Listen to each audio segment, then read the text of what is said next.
Hello, everybody. I just wanted to hop on here and give a little bit of an update.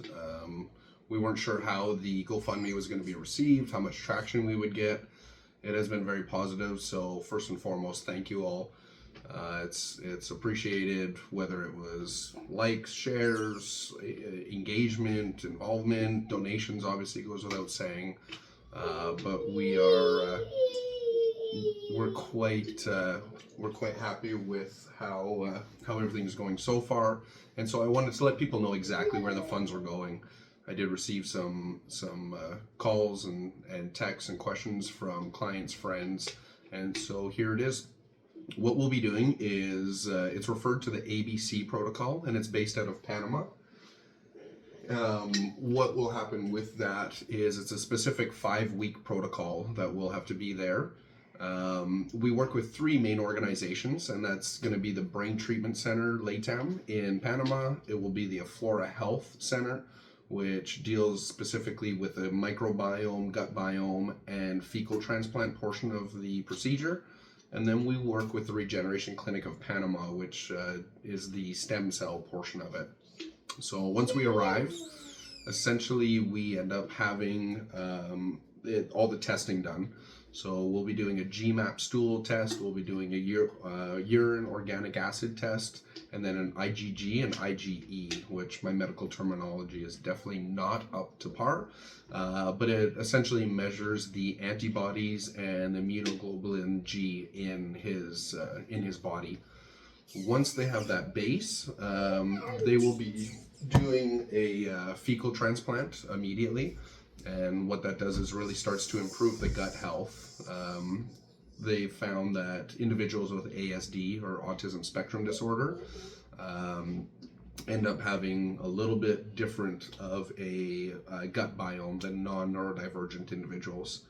Once that's complete, we let that sit in, and then we will move on to the transcranial magnetic stimulation, which is MERT therapy.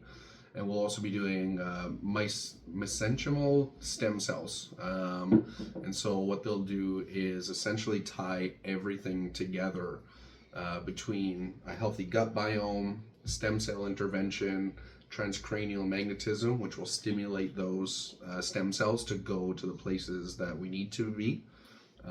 Before they do the transcranial stimulation, there's a 10-minute quantitative electrocardiogram and electroencephalogram, which essentially measures the brainwave frequencies, the heart rate, and brain-heart coherence with one another. That will give us a roadmap of some of Enzo's brainwaves. They believe that the amygdala has been affected quite heavily, and so the idea is, come here, bud.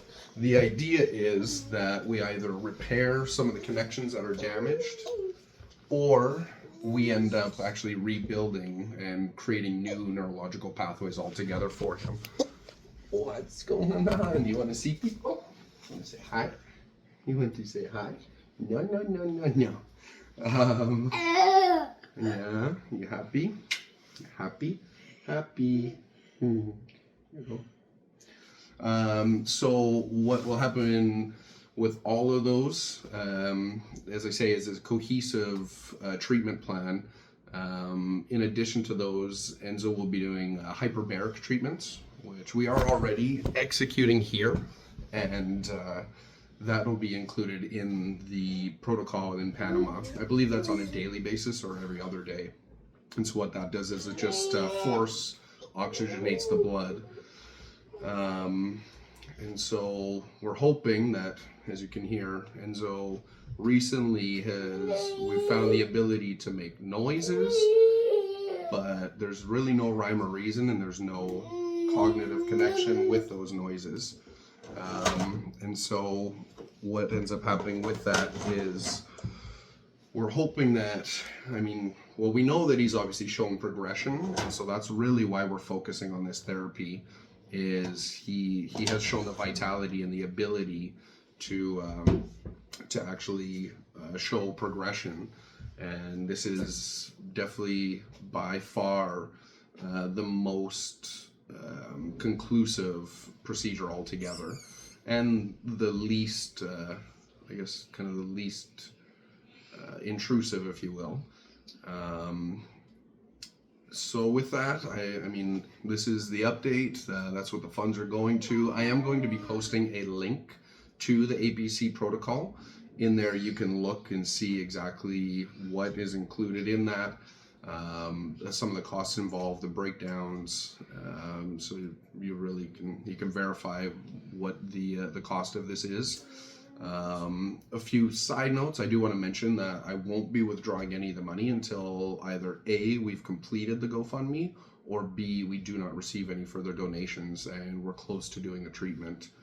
And so, yeah, it's not a money grab. It's not anything like that. It's just really all the other therapies and things that we have already on the go. In order to come up with the $40,000 to $50,000 that this is going to take, is we really are kind of relying on friends, family, and community to help us reach that goal. Unfortunately, if you have any questions, comments, feedback, if this is insightful to you, if you or your friends or family, anyone suffers from ASD, please feel free to reach out, open up the conversation. I am more than happy to share some of the hours of research and phone calls and doctors and Zoom meetings that we've attended over the years. But with that being said, I'm going to wrap this video up. Until next time, take care of yourself, your loved ones, and all the best. Thanks again.